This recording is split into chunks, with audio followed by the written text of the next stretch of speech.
Vincent the King Martini was a man who didn't believe in mercy. He believed in leverage, loyalty, and lead. He was the Iron Crown of Chicago's underworld, a man who had stared down federal prosecutors and walked away from assassination attempts without flinching. But when a sniper's bullet lodged itself millimeters from his aorta, he demanded only one thing: the angel of the underground. The ghost doctor whispered about in back alleys, the medical miracle who saved lives the system had abandoned.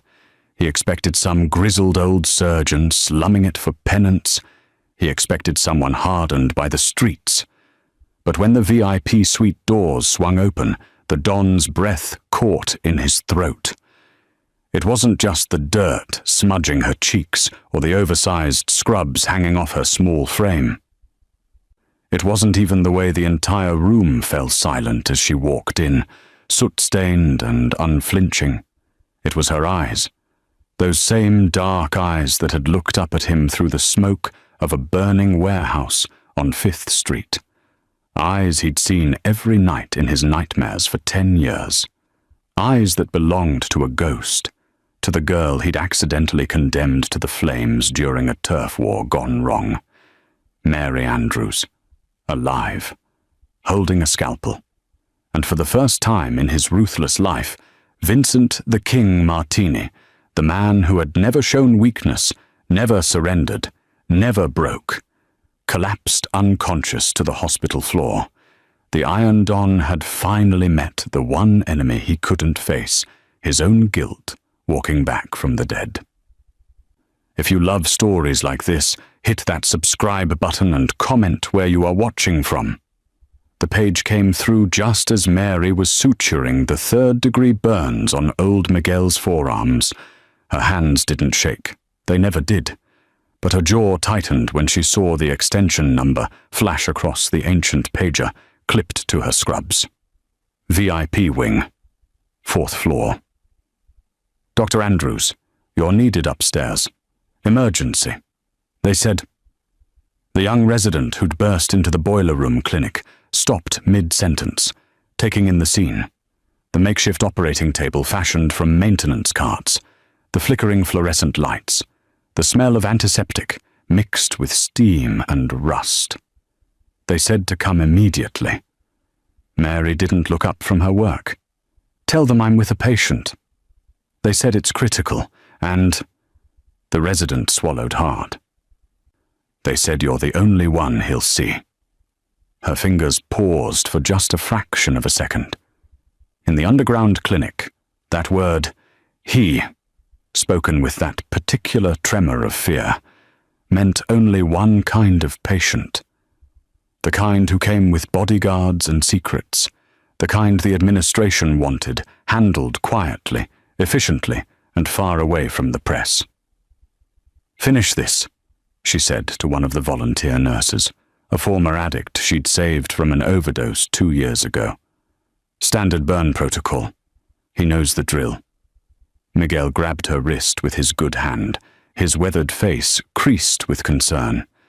Doctora, you look like you crawled through hell. Maybe you clean up first, no? Mary glanced down at herself. Her scrubs were splattered with soot from the boiler explosion that had sent Miguel and 2 other maintenance workers to her door. Her hair had come loose from its ponytail hours ago. There was grime under her fingernails and a smear of something dark, oil or blood or both, across her collarbone. She looked exactly like what she was, a surgeon who worked in the hospital's forgotten spaces, treating the patients who couldn't afford the gleaming towers above. They asked for the best, she said simply, not the prettiest. The elevator ride to the 4th floor felt like ascending into a different world. The basement levels smelled like hot metal and desperation. Up here, everything was cream-colored walls, and the artificial scent of lavender pumped through the ventilation system. By the time the doors opened, she could hear the shouting. Don't care if he's the Pope himself. You get me, Dr. Pausch. Chen, or I'll burn this goddamn hospital to the ground. Two security guards stood helplessly outside Suite 412, and through the open door, Mary could see chaos. A man in a blood-soaked dress shirt, his jacket torn away, was half sitting up on the hospital bed, despite the protests of 3 nurses. One arm swept out, knocking a tray of surgical instruments to the floor with a crash that made everyone flinch. Everyone except Mary. She'd seen worse. She'd been worse. Mr. Martini, the chief of surgery, was saying, his voice tight with barely controlled panic. Dr. Chen is our finest cardiothoracic surgeon. He trained at... I said no! The man's voice was a roar of pain and fury. I want the angel, the one from the underground, the ghost doctor. I want her, or I want nobody. Mary stepped into the doorway. The room went silent. She was aware of how she must look to them. This girl who barely cleared 5'4", who looked young enough to be a medical student, standing there covered in the evidence of the hospital's hidden underbelly. The chief of surgery's mouth opened and closed wordlessly. One of the nurses actually gasped, but Mary's eyes were locked on the man in the bed. She'd seen his face before, of course, in newspapers, in the background of crime photos. Vincent Martini, they called him, the King of Chicago, the man who controlled everything from the ports to the politicians. But that wasn't the face she was seeing now. She was seeing a boy, 17, maybe 18. Dark eyes wide with horror as flames consumed the old warehouse. Seeing him scream her name into the smoke. Seeing him dragged away by his father's men while the building collapsed. Seeing the exact moment he'd left her to die. Vincent's gaze found hers across the sterile white room, and something shifted in his expression. The fury drained away. The color left his face. His lips formed a single word, soundless, disbelieving. Mary. She watched the recognition hit him like a physical blow, watched 10 years of guilt crash down on the man who supposedly felt nothing. His eyes rolled back, and before anyone could move, the most dangerous man in Chicago crumpled backward onto the pillows, unconscious. Machines started beeping, nurses rushed forward. The chief of surgery barked orders. But Mary stood perfectly still for one more heartbeat, staring at the unconscious face of the boy who'd haunted her nightmares, the ghost she'd never been able to exorcise. Then she rolled up her dirty sleeves, walked to the sink, and began scrubbing in. "Someone get me his chart," she said quietly, "and clear the room. All of you except essential surgical staff." Because Vincent Martini had asked for the angel of the underground, and whether he knew it or not, he was about to find out that angels remember everything. If this story is interesting, subscribe and help them continue reaching others who need comfort. The smell of antiseptic couldn't quite mask the metallic tang of blood, and for a moment, just a breath. Mary was 17 again, and the air tasted like smoke. 5th Street, 10 years ago. Summer. The warehouse had been abandoned for months, a skeleton of brick and rotting wood that served as neutral ground between the Martini family and the Volkov crew. Mary shouldn't have been there. She'd only come because Vincent had asked her to, his voice crackling through the cheap burner phone he'd given her for emergencies. "Just wait for me by the east entrance," he'd said. "I need to see you. Please, Mary. It's important." She'd waited in the shadows, watching the sun set through the broken windows, unaware that 2 blocks away, Vincent's father was orchestrating a meeting that was never meant to end peacefully. She didn't know about the gasoline-soaked rags the Volkov soldiers had planted. Didn't know about the cigarette that would be carelessly, or perhaps deliberately, dropped. She only knew the moment the world turned orange. Vincent had come running, screaming her name, but his father's men held him back. "Let it burn," the old Don had said. Everyone in there is already dead. Including, they all believed, the girl Vincent Martini loved more than the empire he was born to inherit. Dr. Andrews, with all due respect. The chief of surgery's voice snapped her back to the present. He'd pulled her into the hallway, away from the suite where Vincent lay unconscious. You cannot possibly perform this surgery. Look at yourself. You're not even properly dressed. You haven't been briefed. And frankly, I don't care what Mr. Martini thinks he wants. I have protocols to... Protocols. Mary's voice was soft, but it cut through his bluster like a scalpel. Your protocols would have Miguel downstairs lose both his arms because he doesn't have insurance. Your protocols would have let Mrs. Chen die in the waiting room last month because her paperwork wasn't complete. Don't talk to me about protocols, Dr. Morrison. His face flushed red. That's different. This is a man with a bullet near his aorta. A man who will die if I don't operate in the next 30 minutes. She met his eyes steadily. I've read his chart. The bullet entered through the second intercostal space, tracking posteromedially. It's lodged between the arch of the aorta and the superior vena cava. One wrong move and he exsanguinates. You want Dr. Chen? Fine, call him. But I've done this surgery 4 times in the last year. Gunshot wounds don't wait for credentials to be verified. A nurse Mary recognized, Angela, one of the good ones, appeared at her elbow. Dr. Andrews is right. I pulled Mr. Martini's scans. The trajectory is... it's bad. Really bad. Morrison's jaw worked silently. Behind him, through the window of the suite, Mary could see Vincent beginning to stir, his fingers twitching against the sheets. Where? Morrison finally asked. Where have you performed this procedure 4 times? Basements, parking garages, once in the back of a restaurant. Mary didn't blink. On patients who couldn't come here. Patients who would die in the street before they'd trust your clean white walls. She'd crawled out of that warehouse with her lungs full of smoke and her left arm burned from wrist to shoulder. A homeless veteran named Jack had found her in the alley, had wrapped her in his coat, and dragged her to a free clinic 6 blocks away. The news had reported no survivors. The Martini family had held a private memorial, and Mary Andrews had learned that sometimes being dead was safer than being alive. She'd lived in those forgotten spaces for 2 years, sleeping in shelters, working under the table at diners, until a retired surgeon named Dr. Patricia Moore had found her treating a stab wound with fishing line and vodka.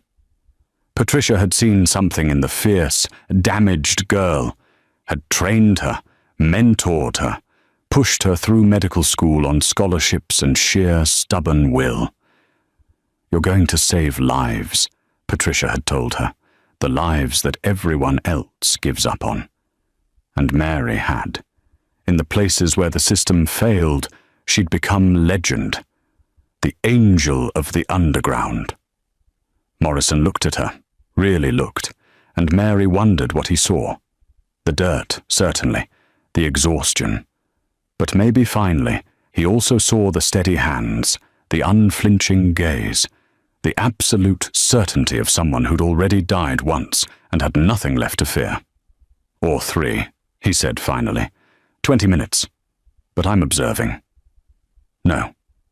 Mary's voice was iron. My operating room, my rules. No observers except essential surgical staff. If you want to watch, you can do it from the gallery. This is highly irregular.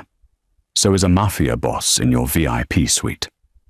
She turned toward the scrub room. Angela, I need you on instruments. Get me whoever's best on anesthesia. And someone find me clean scrubs that actually fit. She paused at the threshold, looking back at Morrison one last time. He asked for me, she said quietly. The angel of the underground. That's who I am. That's who's going to save his life, whether or not you like how I look doing it." Behind her, in the suite, Vincent Martini opened his eyes and whispered a dead girl's name. Mary didn't look back. She had a ghost to resurrect. The operating theatre was cathedral quiet, except for the steady beep of the heart monitor and the whisper of the ventilator, breathing for Vincent Martini. Mary stood over him, gloved hands hovering above the sterile field, and for the first time in hours, she allowed herself to really look at his face. Without the fury, without the consciousness, he looked younger. The hard lines around his mouth had softened. She could almost see the boy who used to bring her stolen pastries from his father's bakery front, who'd taught her to pick locks on the abandoned cars in the junkyard, who'd promised her they'd get out of the slums together someday. "Dr. Andrews?" Angela's voice was gentle. "Ready when you are." Mary blinked, refocusing. Her personal history had no place here. Right now, Vincent Martini wasn't a ghost from her past. He was a puzzle of flesh and bone and blood, and she was the only one who could solve it. Scalpel! The blade met skin with the certainty of a promise. Mary's first incision was flawless, a median sternotomy, straight down the center of his chest. The rib spreader came next, and she worked with the practiced efficiency of someone who'd learned surgery in places where hesitation meant death. "Jesus," someone muttered from the gallery above. Probably Morrison. Mary ignored him. Her focus had narrowed to the cavity before her, the kingdom of the heart, with all its treacherous geography. Blood pooled in the pericardial space, and she suctioned it away, revealing the bullet's path. "There," she murmured. "Do you see it, Angela? The track follows the posterior mediastinum. Whoever shot him knew exactly what they were doing. A centimeter to the left, and it would have clipped the aorta outright. A centimeter to the right, and it would have missed everything vital." "Intentional?" Angela asked. "Maybe. Or lucky." Mary's fingers moved with delicate precision, separating tissue layers. Either way, they wanted him to suffer. The bullet had carved a path through muscle and connective tissue before lodging itself in the worst possible location, pressed against the aortic arch like a loaded threat. One slip, one moment of carelessness, and Vincent would bleed out before they could even attempt to save him. But Mary's hands didn't shake. They never did. She'd learned steadiness in the underground clinic, where there were no second chances, no crash carts waiting, no teams of specialists to call. She'd learned to be enough, all by herself, because the people she saved had no one else. Forceps, the micro ones, the metal touched her palm, and she began the painstaking work of dissecting around the bullet. The tissue here was angry, inflamed, trying to wall off the foreign object. She worked millimeter by millimeter, freeing it from the biological cage the body had attempted to build. And then she saw them. Scars. Old scars, years healed, spiderwebbing across the pericardium in patterns she recognized immediately. Burn scars. The kind left by superheated air and smoke inhalation, by a body that had fought desperately to survive trauma that should have been fatal. Her breath caught. Vincent had scars too, from that night, from the fire he'd started trying to save her. "Dr. Andrews!" Angela's voice seemed to come from very far away. Mary forced herself back. The bullet was almost free now, just a few more careful cuts, a little more retraction. She worked in silence, her mind splitting itself between past and present, between the girl who'd burned and the woman who'd survived. Finally, with a precision that would have made Dr. Moore proud, she extracted the bullet and dropped it into the specimen tray with a soft clink. That's when she saw it. The bullet wasn't standard issue. wasn't anything she'd seen in the dozens of gunshot wounds she'd treated over the years. It had an unusual sheen, a distinctive colouring that made her pause even as she continued the work of repairing the damage it had left behind. "Angela, bring me that tray." The nurse complied, holding it closer. Under the surgical lights, the bullet gleamed with an almost pearlescent quality.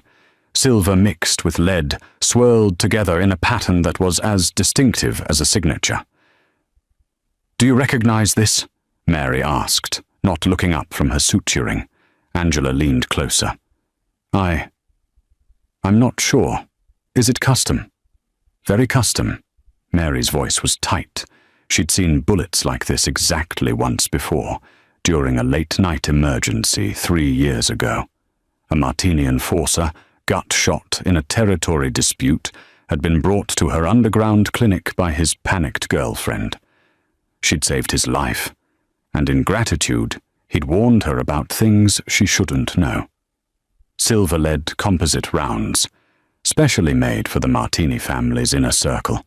Expensive, rare, and traceable only to one source, the family's own armory. Vincent Martini hadn't been shot by a rival gang or a federal sniper. He'd been shot by one of his own. Mary's hands continued their work automatically, repairing tissue, checking for additional damage, ensuring every vessel was secure. But her mind was racing.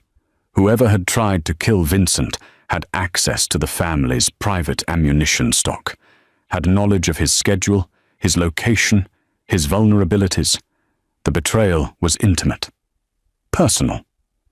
"Closing," she announced, her voice steady despite the ice forming in her chest. "Let's get him into recovery. And Angela." The nurse looked up, meeting her eyes. "That bullet stays with me. No chain of custody, no evidence room. It doesn't leave my sight." Angela hesitated for only a second before nodding. "Understood."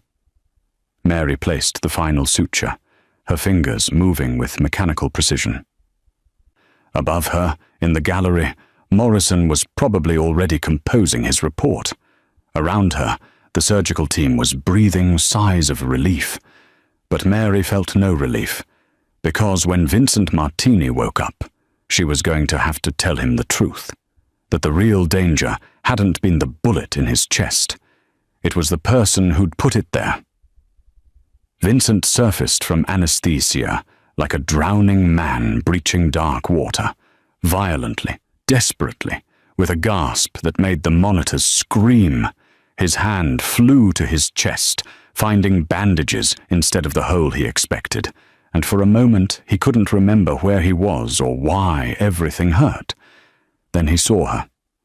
Mary sat in the chair beside his bed, still in surgical scrubs, clean ones now, though her hair remained pulled back in that same messy ponytail.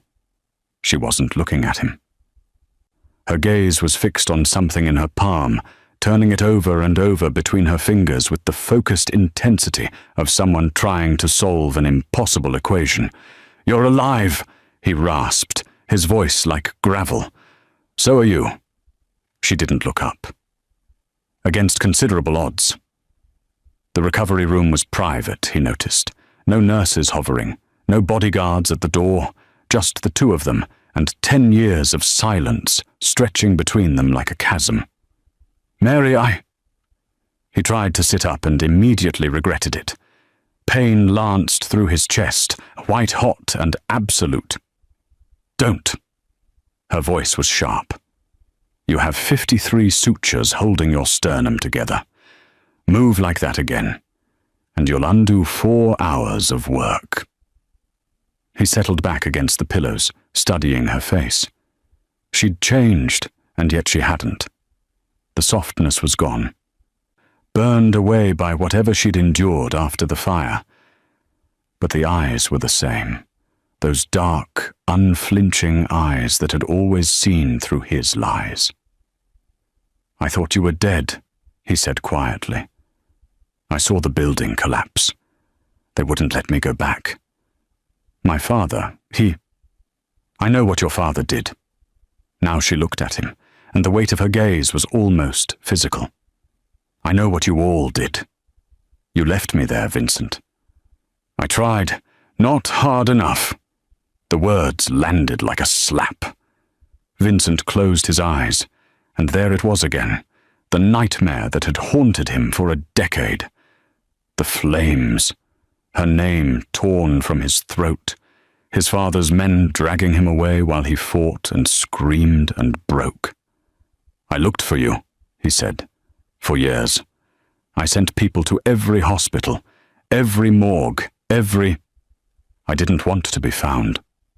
Mary stood, moving to the window. I built a new life, a good life, away from your world. In a hospital basement, treating burns in a boiler room. His voice was harsher than he intended. That's the life you chose? She turned on him, and for the first time, he saw real anger flash across her face. I chose to help people. People like the ones your family destroys every day. People who have nowhere else to go because men like you and your father have taken everything from them. I'm not my father. Aren't you? She laughed, but there was no humor in it. Vincent Martini, the King of Chicago. I've read the newspapers. I know what you've become. He wanted to argue, to defend himself, but the truth was a lead weight in his chest, heavier than any bullet. She was right. He'd become exactly what his father had groomed him to be, a monster in an expensive suit. Why did you save me? He asked finally. Mary was quiet for a long moment. When she spoke, her voice was softer. Because I took an oath, and because... She stopped, shook her head. It doesn't matter. She crossed back to the bed and held out her hand. In her palm lay a bullet, gleaming dully under the fluorescent lights. Do you recognize this? Vincent frowned, reaching for it. His fingers brushed hers, the first time they'd touched in 10 years, and he felt her stiffen before pulling away. He held the bullet up to the light, and his blood turned to ice. Silver lead composite, the distinctive swirl pattern, the custom weight. No, he breathed. You know what it is. That's not possible. But even as he said it, he knew it was. Knew it with a certainty that felt like his heart stopping all over again. Only 5 people have access to these. My inner circle. The bullets are kept in a secure vault. The combination is known to your most trusted men, Mary finished. I treated one of your soldiers a few years ago. He told me about them. Said they were a symbol of loyalty, that only the family's elite carried them.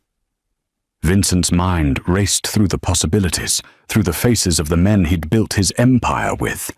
Antonio, his consigliere, loyal for 30 years. Marco, his driver, had taken a bullet for Vincent's father. Sal, his accountant, boring, meticulous, impossible to imagine betraying anyone. And Rico, the butcher, Castellano, his second-in-command, his childhood friend, the man who'd stood beside him at his father's funeral, who'd helped him consolidate power, who'd been pushing for months for Vincent to expand into territories Vincent had deemed too risky, who'd been alone with Vincent's schedule the night of the shooting, who'd insisted Vincent take the meeting at the warehouse district. Neutral ground, he'd said. Safe ground. Rico. Vincent's voice cracked on the name. Jesus Christ, it was Rico. Mary said nothing, just watched him process the betrayal, and it was a betrayal that cut deeper than the bullet had. Rico had been there the night of the fire, had helped drag Vincent away from the burning warehouse, had sat with him through the dark days after, when Vincent had been half mad with grief, had pretended to mourn Mary alongside him. He wants the crown, Vincent said, his voice hardening with each word. He's been positioning himself for months. I thought I thought he was just ambitious, eager. I never thought that he'd kill you for it." Vincent looked down at the bullet in his palm. Such a small thing, such a catastrophic thing. The physical proof of his own blindness, his own failure to see the snake in his garden. Something shifted in his chest. Not physical, though the pain was real enough. A decade of guilt and grief crystallized into something harder, colder. "How long before he finds out I'm alive?" he asked. "The hospital staff has been told you're critical but stable. If Rico has sources here, he does. Everyone does." Vincent met her eyes. "He'll send someone to finish the job. Maybe tonight. Maybe in an hour." "I know." Mary pulled a phone from her pocket. "That's why we're leaving." "We? You can't walk on your own. You'll need help." Her jaw set in that stubborn line he remembered so well. "And that bullet? It's the only proof you have. Someone needs to keep it safe." Vincent stared at her. This ghost who'd come back to save him, who had every reason to let him die but hadn't. "Why are you doing this?" Mary was quiet for a moment, her fingers tight around the phone. "Because 10 years ago, a boy I loved made a terrible mistake," she said finally. "And I'm not going to let him die before he has a chance to make it right." The two men entered at 11:47 p.m., during the shift change when the recovery wing was always understaffed. Mary had been expecting them, or someone like them, since the moment she'd shown Vincent the bullet. She'd positioned herself between Vincent's bed and the door, ostensibly checking his vitals but really watching the hallway through the narrow window, when the orderlies appeared, pushing a supply cart with the slow, deliberate pace of men who belonged there. Everything inside her went still and sharp. "Evening," the taller one said, his smile professionally bland. "Just here to restock." Mary's eyes dropped to their feet. Standard hospital orderlies wore soft-soled shoes, cheap sneakers, or worn Crocs, footwear meant for 12-hour shifts on linoleum floors. These men wore boots, tactical boots, the kind with reinforced toes and thick treads, scuffed from use but expensive, the kind you wore when you expected to run or fight or drag a body. "Wrong room," she said evenly. "Supplies are kept in the utility closet, 2 doors down." The shorter one, stocky, with a scar bisecting his left eyebrow, exchanged a glance with his partner. "Our mistake. New to this floor." But they didn't turn around. They stepped further into the room, and Mary saw the taller one's hand drift toward the supply cart, toward something hidden beneath the white linens. Behind her, she heard Vincent shift in the bed, heard his breathing change as consciousness sharpened. He'd seen them too, recognized the predatory stillness that marked them as hunters rather than hospital staff. "Mary." His voice was low, warning. "I need you both to leave," Mary said, her tone still calm but with steel underneath. "This is a restricted recovery room. No unauthorized personnel." "Of course, Doctor." The tall one smiled again, but his hand was definitely moving now, reaching. "Just let us grab what we came for, and we'll be out of your way." The silencer cleared the linens like a snake emerging from grass, matte black, professionally attached to a Glock 19. His partner mirrored the motion half a second later, and suddenly Mary was staring down 2 barrels in a recovery room with a patient who could barely move and a door that was far, far too distant. "Step away from the bed," Scarface said, his professional veneer dropping. "Nice and slow. This doesn't have to involve you." Mary's mind raced through possibilities. She had no weapon, no panic button within reach. She'd disabled the one by Vincent's bed precisely so it wouldn't accidentally summon witnesses. No phone in her pocket. She'd planned for escape, not confrontation. But she'd also spent 10 years working in places where threats came with drawn weapons and no backup. "You're going to shoot a doctor in a hospital?" she asked, buying time. Her eyes scanned the room, the IV stand, the monitors, the crash cart she'd wheeled in earlier, the cleaning supplies on the lower shelf. "The cameras are on a loop," the tall one interrupted, "and you'd be surprised what gets covered up in this city. Now step aside. Last warning." Vincent tried to sit up, his face contorting with pain. "You work for Rico. You tell him I'm dead." Scarface leveled his weapon at Vincent's chest. "That's the only message we're sending." Mary moved, not away from the bed, toward it. Toward the crash cart and the shelf below, where housekeeping had left their supplies after the evening cleaning. Her hands found the spray bottles before her conscious mind had fully formed the plan. Industrial ammonia in one hand, bleach in the other. "Don't," the tall one started, but Mary was already spraying. She mixed the chemicals in mid-air, creating a cloud of chlorine gas that billowed outward in a toxic plume. The reaction was immediate and violent. The acrid smell hit like a physical force, and both gunmen staggered backward, their eyes streaming. "Jesus Christ!" Scarface fired blind, the silenced shot punching into the wall above Vincent's head. Mary grabbed the IV stand and swung it like a quarterstaff, connecting with the tall one's wrist. The gun clattered to the floor. She kicked it under the bed and threw the ammonia bottle directly at Scarface's face. It connected with a wet crack, and he howled, his own weapon discharging into the ceiling tiles. "Vincent, move!"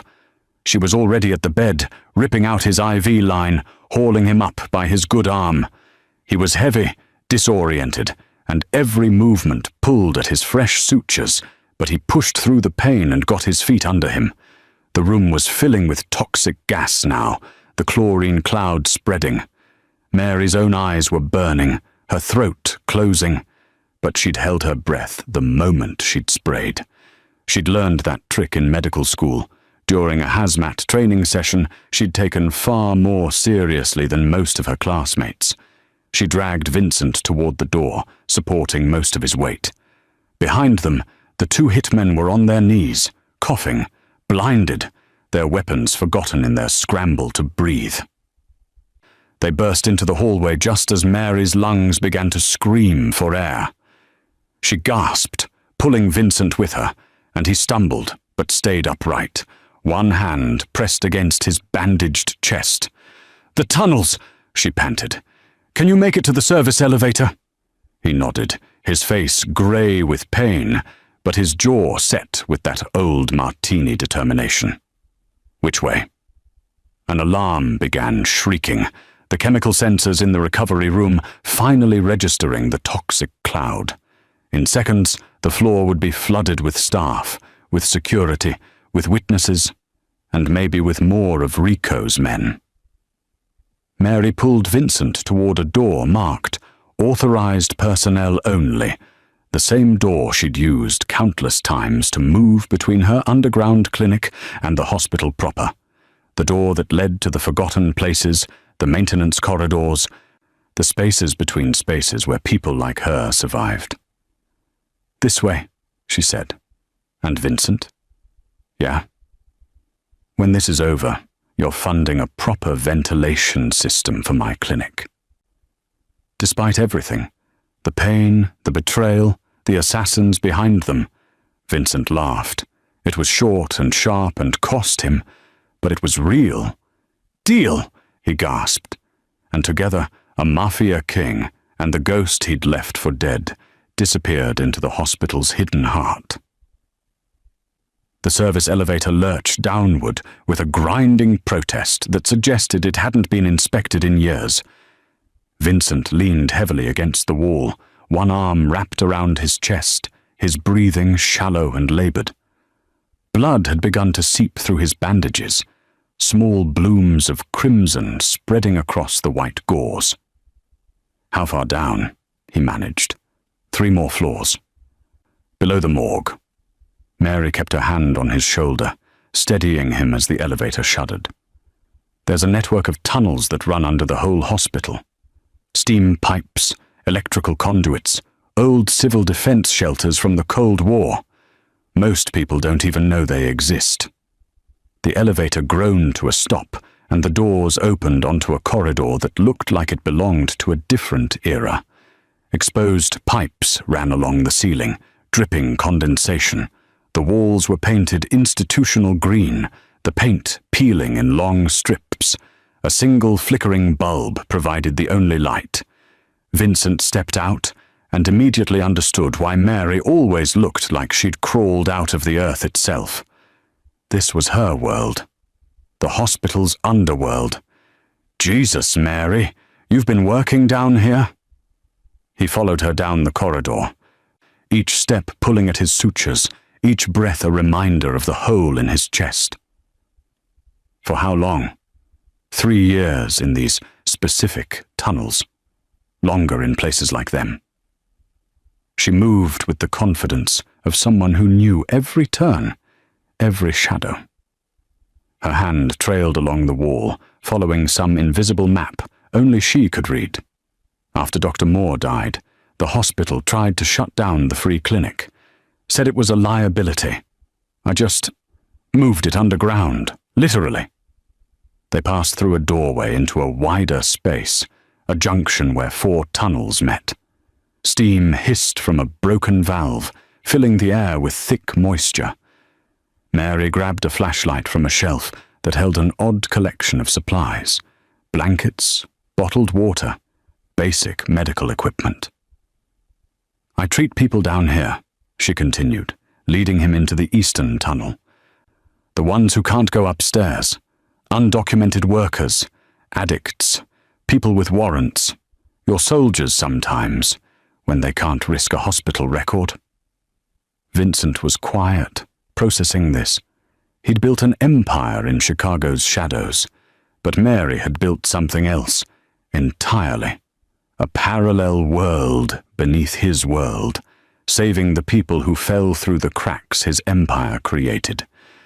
That enforcer, he said, the one who told you about the bullets.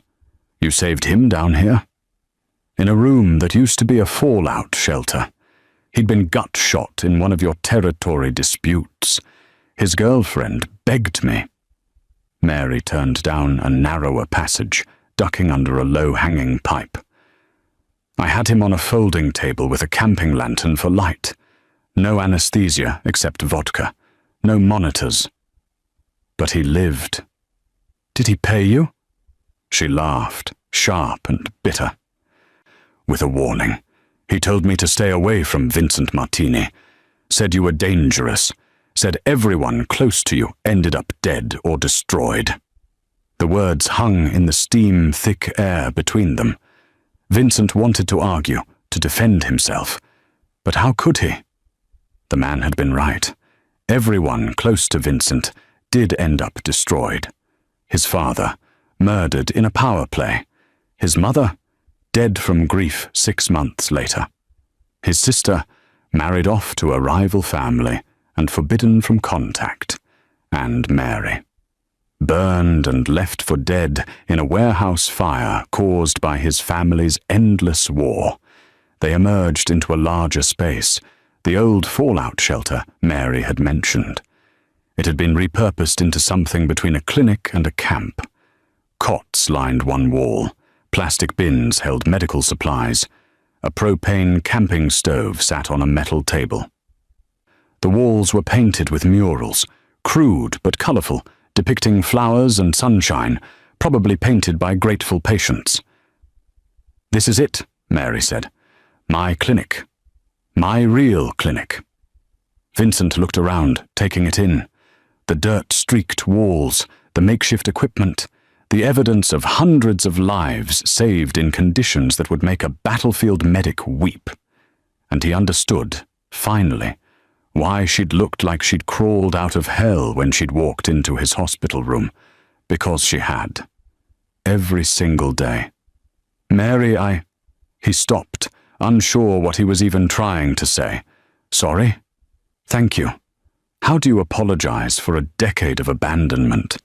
How do you thank someone for saving your life when you're the reason they had to become this in the first place? She wasn't looking at him. She was gathering supplies, fresh bandages, antibiotics, a bottle of water. "Sit," she ordered, pointing to one of the cots. "I need to check your sutures." He sat, wincing as the movement pulled at his chest. Above them, the pipes groaned and hissed. Somewhere in the distance, water dripped with a steady rhythm. The sounds of the hospital's hidden circulatory system. Mary peeled away his blood-soaked bandages with gentle efficiency. Her fingers were stained, not with blood, but with the permanent grime of this underground world. He noticed her nails were clipped short, practical. No jewelry, no softness. "2 sutures torn," she announced. "Could be worse. I'll reseal them, but you need to stop moving like you're invincible." "I'm not invincible. I just got shot by my best friend." "Former best friend," Mary corrected, threading a needle. "No anesthetic for this part. The good drugs are upstairs?" He nodded, bracing himself. "I've had worse." She began to stitch, and Vincent focused on her face instead of the pain. She was concentrating, her brow furrowed in that way he remembered from childhood, when she'd focus so intently on a book she'd forget the world around her. She'd been brilliant even then. Should have been a doctor in some clean, prestigious hospital. Should have had a life that didn't involve hiding in tunnels and stitching up criminals by flashlight. "You could have left Chicago," he said quietly. "After the fire, you could have gone anywhere. Started over somewhere clean." Her hands paused for just a moment. "I did start over. Here. In a basement. Helping people." She pulled the thread tight, knotted it. "Which is more than you can say. That's not fair, isn't it?" Now she did look at him, and her eyes were hard. "You became exactly what your father wanted, a king of criminals. How many lives have you destroyed, building your empire, Vincent? How many fires have you set?" He had no answer. The truth was too heavy, too damning. Mary finished the last suture and stepped back. "We can't stay here long. If Rico's men are competent, they'll search the entire hospital. These tunnels will buy us time, but not much." "Where do we go?" She was quiet for a moment, staring at the murals on the wall. "5th Street, she said finally. "The old neighborhood. There are people there who'll hide us. People who owe me. People I destroyed." "Yes." She met his eyes. "People you destroyed. So maybe try not to act like a king when we get there. Try to remember what it was like to be human." Vincent stood slowly, testing his balance. The pain was manageable now, a dull roar instead of a scream. "I do remember," he said quietly. "I remember everything." Mary shouldered a small pack of supplies and headed toward a different tunnel, one that led, presumably, toward the old neighborhood and a past neither of them could escape. "Then prove it," she said, without looking back. And Vincent Martini, King of Chicago, followed a ghost into the darkness. They emerged from the tunnels through a rusted access grate in an alley behind a shuttered laundromat. 3 blocks deep into the neighborhood, Vincent hadn't set foot in for 8 years. The air smelled like garbage and desperation, and something else, something he'd forgotten existed. Community. Mary climbed out first, then reached back to help him. Vincent gripped her hand and pulled himself up.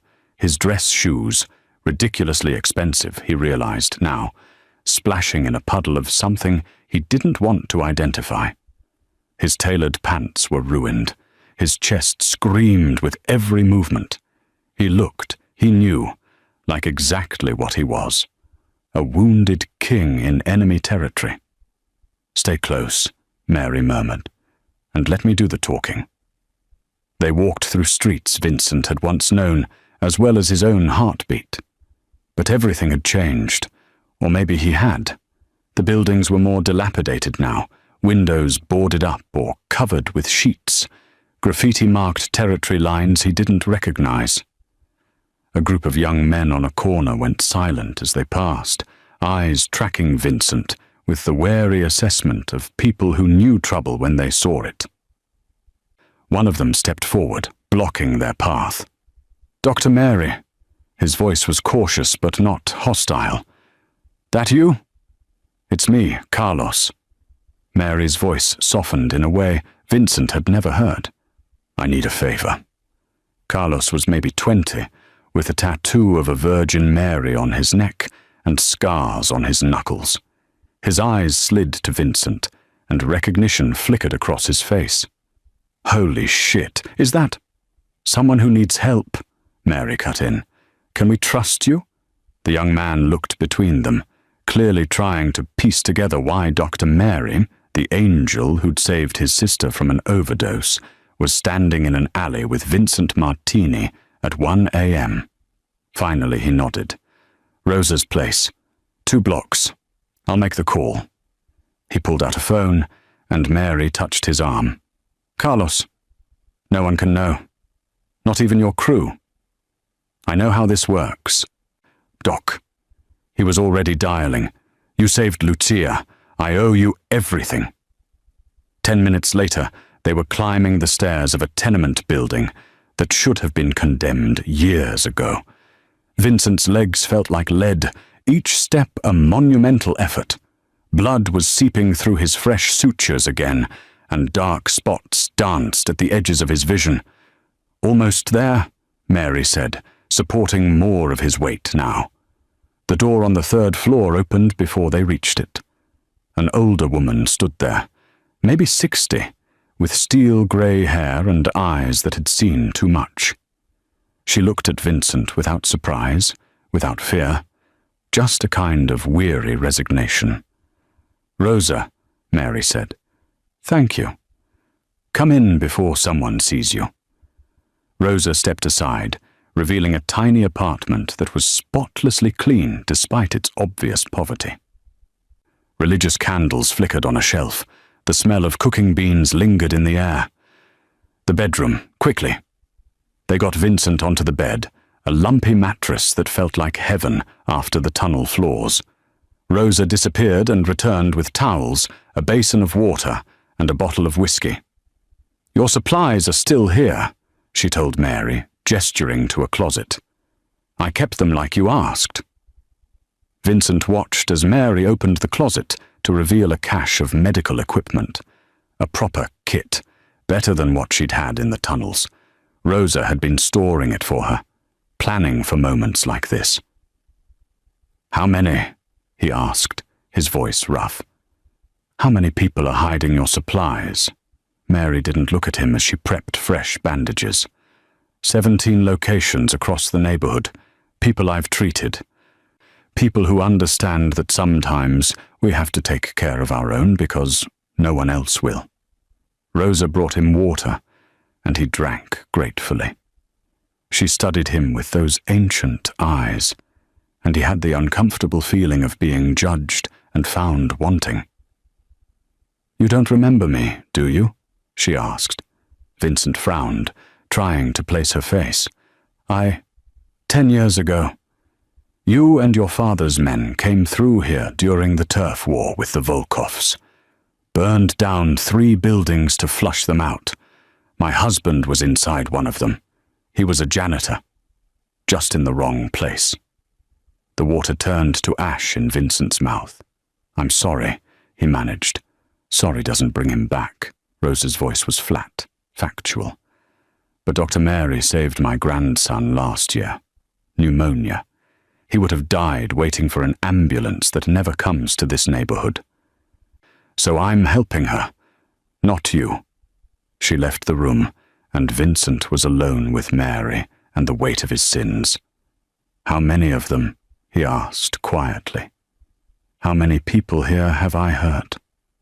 Mary was changing his bandages, her movements brisk and clinical. Carlos's sister Lucia. Overdosed on heroin that came through your docks. Rosa, you just heard. Miguel from the boiler room. Lost his job at one of your warehouses when you restructured last year. Angela, the nurse who helped in surgery. Her brother is in prison because he couldn't make the protection payment to one of your collectors. Each name was a small knife, precisely placed.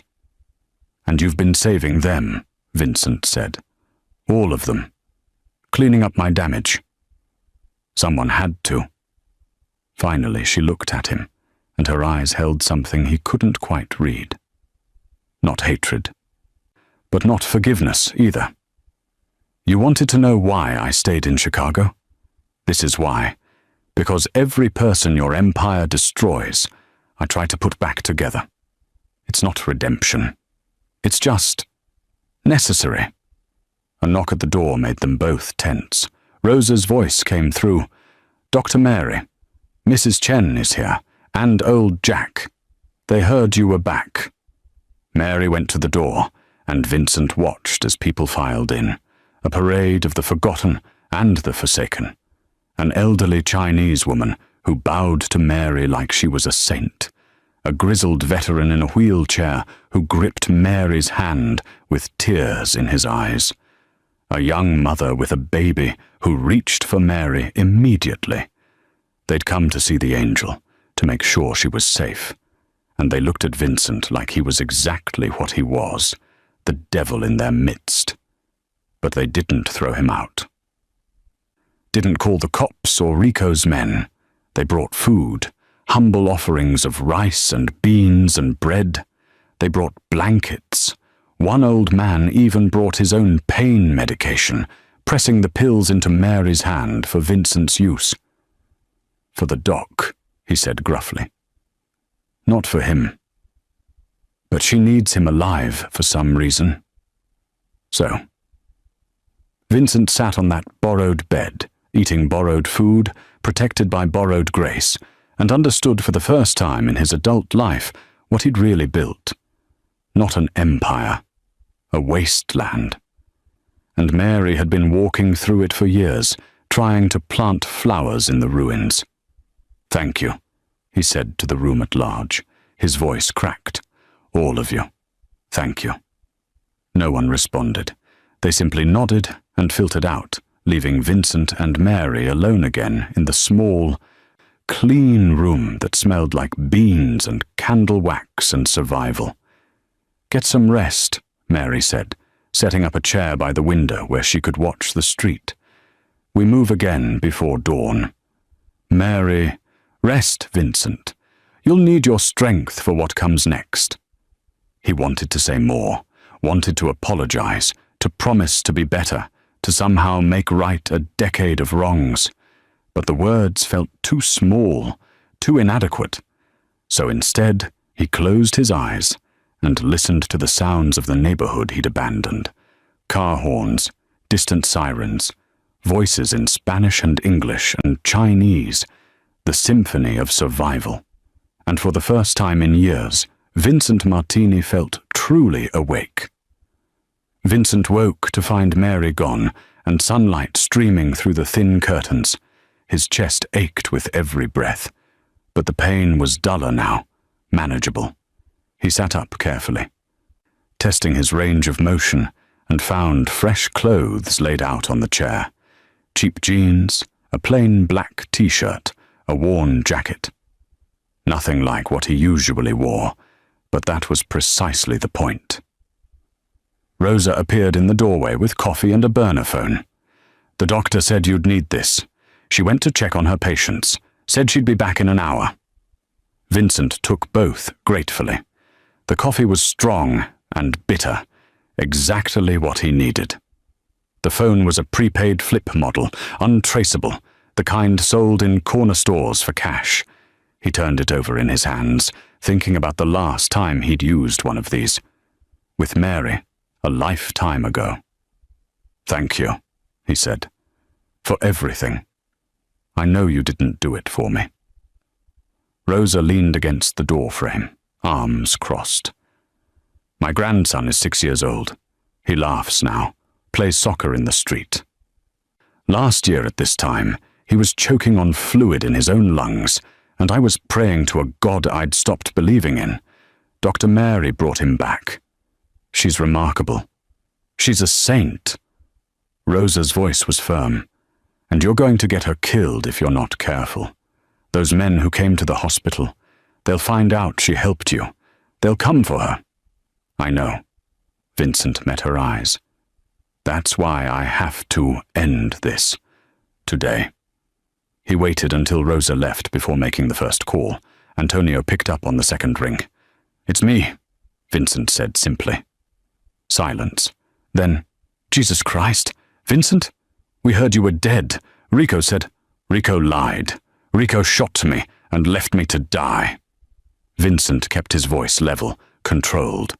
"Where are you?" "At the Sapphire. There's a meeting, all the capos. Rico called it for noon. He's saying..." Antonio's voice dropped. "He's saying you're dead and he's taking over. Says he has proof. Says it's time for new leadership." Vincent checked the cheap digital clock on the nightstand. 10:47 a.m. "Who's with him?" "Sal, definitely. Maybe Marco. It's hard to tell. Everyone's scared, Vincent. Without you, the family fractures. Rico knows it. He's offering stability." "Built on my corpse." "A corpse we all thought was real." Antonio paused. "How bad are you hurt?" "Bad enough. But I can walk, I can talk, and I can prove Rico's a traitor." Vincent thought of the silver-lead bullet, now wrapped in gauze and tucked in Mary's medical bag. "I need you to do something for me." "Anything." "Get to the Sapphire early. Bring Paolo and Tommy if you trust them. When I walk in, I need to know someone's got my back." Another pause. "Vincent, if you're wrong about who's loyal, then I'm already dead anyway." Vincent stood, testing his legs. "Noon. The main casino floor. Make sure everyone's there." He made 2 more calls. Paolo, his enforcer, loyal as a dog and twice as mean, answered with a string of profanity that would have made a sailor blush. "Boss!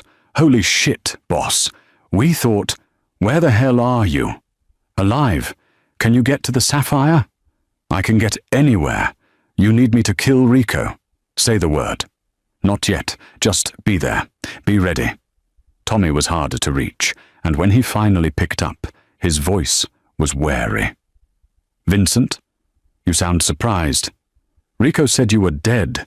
Had your ring. Your watch. Said the Volkovs hit you." Vincent's jaw tightened. His ring. The family signet his father had worn, that his grandfather had worn. Rico must have taken it from the hospital room, or had someone retrieve it. Physical proof of Vincent's death. "The Volkovs didn't touch me," Vincent said, "but someone wearing my family's bullets did." "You understand what I'm saying, Tommy?" A sharp intake of breath. "The custom rounds, but only the inner circle, yeah." Vincent let that sink in. "Noon at the Sapphire. You in or out?" "In. Always in, boss." 3 men, out of a family of 30 soldiers, countless associates, and a network that ran through half of Chicago, Vincent could only be certain of 3 men. The realization was humbling and terrifying in equal measure. Mary returned as he was finishing his coffee, carrying a bag of medical supplies and a newspaper. She looked exhausted, with new smudges of dirt on her face and arms. 3 people this morning," she said, dropping the bag on the floor. "A stab wound, a diabetic crisis, and a kid with strep throat. Just another day in the Forgotten Kingdom." Vincent held up the phone. "I made some calls. There's a meeting at the Sapphire Casino at noon. Rico's declaring himself the new boss." "So you're going to crash your own funeral?" "Something like that." He stood, pulling on the jacket she'd left for him. It was too big in the shoulders, too worn, but it would do. "I need you to do something for me." "I'm already doing something for you. keeping you alive. I need you to stay here. Stay safe. Let me handle—" "No." Her voice was flat. Absolute. "I have the bullet. The only physical evidence you have. Where I go, it goes. Mary, these are dangerous men. If something happens, something already happened. They shot you. They sent killers to a hospital. You think they won't connect me to your survival?" She moved closer, and he could see the fire in her eyes, that same stubborn determination that had kept her alive through the warehouse fire, through years of poverty, through everything. "I'm not hiding while you walk into a room full of people who might kill you. We end this together, or we don't end it at all." Vincent wanted to argue, to protect her, to send her somewhere far away from the violence that was coming. But he knew that look, had seen it 1,000 times when they were kids, and she'd decided something was right. "Together," he said finally. "Together." She pulled the silver lead bullet from her bag, holding it up to the light. "Let's go show them what betrayal looks like." They left Rose's apartment at 11:30, walking through streets that watched them with wary eyes. Word had spread overnight. The angel was back, and she had the dead king with her. People whispered from windows and doorways, but no one interfered. Carlos met them 3 blocks from the Sapphire with an old Honda. Its paint faded, and one headlight cracked. "For the dock," he said, handing Mary the keys. "Bring it back when you can." "Thank you, Carlos." The young man looked at Vincent, his expression unreadable. "My sister's been clean for 8 months because of Dr. Mary, so I'm helping. But you should know, people are talking about who you are, what you've done. You hurt her, and this whole neighborhood comes for you, king or not."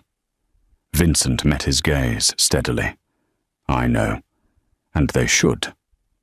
They drove in silence through streets that gradually shifted from poverty to prosperity, from broken windows to gleaming storefronts.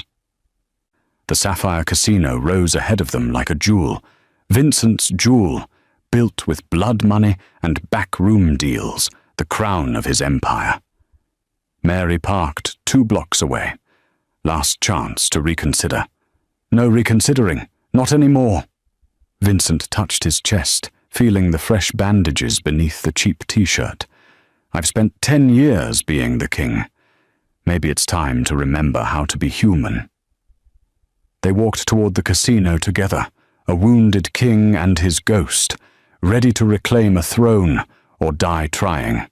The choice, Vincent knew, was no longer entirely his to make. The Sapphire Casino's main floor was packed when they arrived. Every capo, every lieutenant, every significant player in the Martini organization had answered Rico's summons. They stood in clusters around the high-stakes poker table where family business was traditionally conducted. Their voices a low murmur of speculation and fear. Rico stood at the head of the table, Vincent's signet ring on his finger, looking every inch the new king. He was mid-speech when the crowd noise changed, when heads began to turn toward the entrance. Vincent walked in like a man rising from the grave. He looked nothing like the King of Chicago. His clothes were borrowed and cheap. Blood had seeped through his shirt in dark patches. His face was pale, drawn with pain. He leaned heavily on Mary, who supported him with steady determination, her own appearance still marked by the underground. Dirt under her nails, soot on her scrubs, the look of someone who lived in the spaces between. The room went silent. "Gentlemen," Vincent said, his voice carrying despite its roughness, "I hope I'm not interrupting." Rico's face cycled through shock, fear, and finally rage. "That's impossible. You're dead." Vincent pushed forward, the crowd parting before him like water. Mary stayed at his side, her presence a quiet anchor. "Yeah, I was supposed to be. Funny how that worked out." They reached the poker table.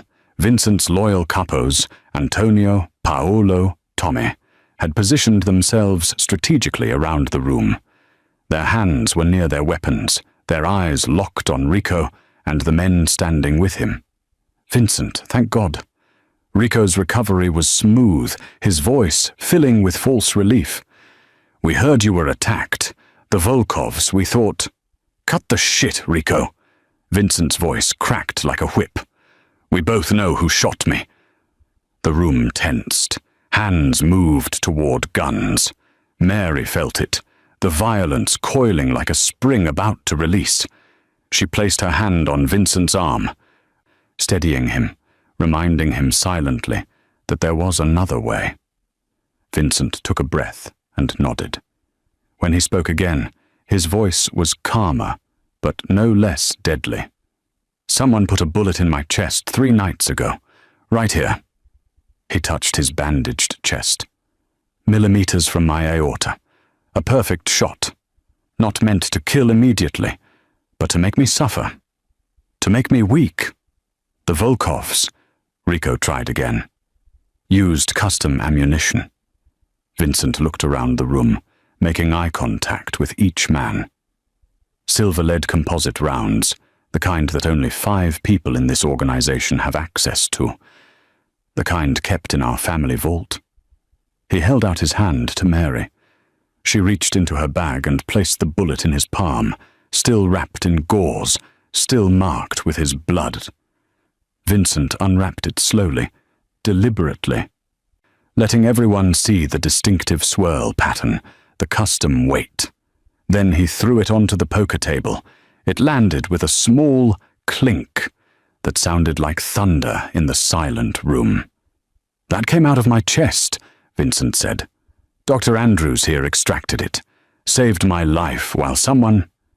He looked directly at Rico. Sent killers to the hospital to finish the job. Rico's hand moved toward his jacket, but Paolo was faster. The click of a hammer being cocked echoed through the casino. I wouldn't, Paolo said quietly. This is insane, Rico snarled, but his voice had lost its confidence. You're going to believe this? He shows up half dead with some girl from the slums and a bullet that could be from anywhere. Some girl? Antonio stepped forward, his weathered face hard.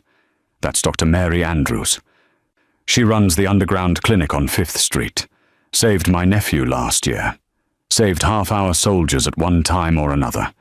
She's got more honor in her little finger than you've got in your whole body, Rico. Other heads were nodding. Mary's reputation, it seemed, extended further than Vincent had realized. The bullets from our vault, Tommy added, moving to pick it up from the table. He examined it under the light. No question. I've used these rounds myself. Only 5 of us have the combination. Then someone else, Rico started. You were the one who insisted I take that meeting, Vincent interrupted. You were the one who knew my schedule. You were the one who had access to my location, my routes, my security detail. He took a step closer, and despite his weakness, despite his borrowed clothes and bloody bandages, he was every inch a king. And you were the one who couldn't wait even 3 days before declaring yourself boss. Rico's composure cracked. You're weak. You've been weak for years, refusing to expand, refusing to take what's ours, all because of some misguided guilt over a dead girl. He stopped, realizing his mistake, his eyes cutting to Mary. Not so dead, Mary said softly. The recognition hit Rico's face, the memory of the warehouse fire, the girl Vincent had mourned, the weakness he'd exploited. You, he breathed. Me. Mary's voice was steady. The ghost that's been haunting him. The reason he wouldn't let you turn this family into butchers. I've been putting your victims back together for years, Rico. I know exactly what you wanted to build. Vincent moved then, faster than a man with his injuries should have been able to. He grabbed Rico by the collar and slammed him against the poker table. You tried to kill me, Vincent said, his voice low and deadly. You failed, and now you're going to tell everyone in this room exactly why you did it. Or I let Paolo take you apart, piece by piece. Rico looked around at the circle of hard faces, at the guns now openly drawn and pointed at him, at the empire he'd tried to steal, crumbling in his hands. Because you're weak, he spat. Because you care more about the people you've destroyed than the family you're supposed to lead. Because you'd burn everything your father built for a dead girl and her bleeding heart. Wrong, Vincent said. She's the only thing I got right. He released Rico and stepped back. Antonio, Paolo, take him to the basement. Let him think about betrayal for a while. We'll decide what to do with him later. As they dragged Rico away, still cursing and struggling, Vincent turned to address the room. I've been a king, he said, his voice carrying despite his exhaustion. I've built an empire, and I've destroyed more than I've created. That ends now. He gestured to Mary, who stood quietly beside the poker table, still holding her medical bag. This woman has spent 10 years cleaning up our collateral damage, saving the people we hurt, being the angel in the darkness we created. From now on, that's the family's priority. We protect our own, not just the soldiers, but the neighborhoods. We fund her clinic. We make sure no one dies in the street because they can't afford a doctor. Murmurs rippled through the crowd. Some looked skeptical, others thoughtful. Anyone who doesn't like it, Vincent continued, can leave now. But this is my family, and this is how we move forward. With strength, yes, but also with something that matters. Silence. Then Antonio stepped forward and placed his hand on Vincent's shoulder. With you, boss. Always. One by one, the others followed. Tommy, Paolo, even Sal, who'd been standing with Rico, slowly moved to Vincent's side. The king had reclaimed his throne. 3 months later, the St. Jude Medical Center opened its doors on 5th Street. It was state-of-the-art, gleaming equipment, proper operating theaters, a full staff. The building had once been a warehouse, abandoned and rotting. Now it stood as a monument to possibility. Vincent stood at the entrance, watching Mary give orders to nurses, organize supply rooms, check on patients in clean beds with proper monitoring equipment. She still had dirt under her nails. Some things never changed, but now she had resources, safety, a chance to save lives without working in shadows. She saw him watching and walked over, wiping her hands on her new scrubs. Thank you, she said simply, for this. It's not enough, Vincent replied. It'll never be enough for what I took from you. No, Mary agreed. But it's a start. She'd refused his other offers, a place in his organization, his protection as anything more than a silent partner in the clinic's funding. She'd made it clear. She would accept his money to help people, but she wouldn't join his world. Some lines couldn't be uncrossed. The neighborhood's changing, Vincent said. Less violence, more resources. People are starting to hope again. People are watching you, Mary corrected, waiting to see if you mean it. If this is real or just another power play, it's real. He meant it. The empire was still there. He couldn't dismantle it overnight without creating a power vacuum that would consume the city. But he could reshape it, make it less about destruction and more about protection. It was a narrow path, maybe an impossible one. But it was the only path he could see that led anywhere worth going. Mary studied his face, and something in her expression softened. Not forgiveness. That would take time, if it came at all. But understanding. Recognition that people could change, even kings. The boy I knew died in that warehouse fire, she said quietly. but maybe someone better came back. Vincent touched his chest, feeling the scar beneath his shirt. The bullet had missed his heart by millimeters. Mary had saved him from death. But maybe, in some ways, she'd saved him from something worse, from becoming a man so lost in power that he forgot what it meant to be human. "I'm trying," he said. "I know." She smiled then, small but real. "Keep trying. The neighborhood's counting on it." She went back to her work, and Vincent watched her go, the angel of the underground, finally given wings to fly in the light. He'd built an empire in shadows. Maybe now he could build something worth having in the sun. Redemption isn't about erasing the past. It's about accepting responsibility for it and choosing, every single day, to build something better. Power without compassion creates wastelands, but compassion with resources can transform them into gardens. The greatest strength isn't in dominating others, it's in lifting them up, especially when you're the one who knocked them down. A call to action.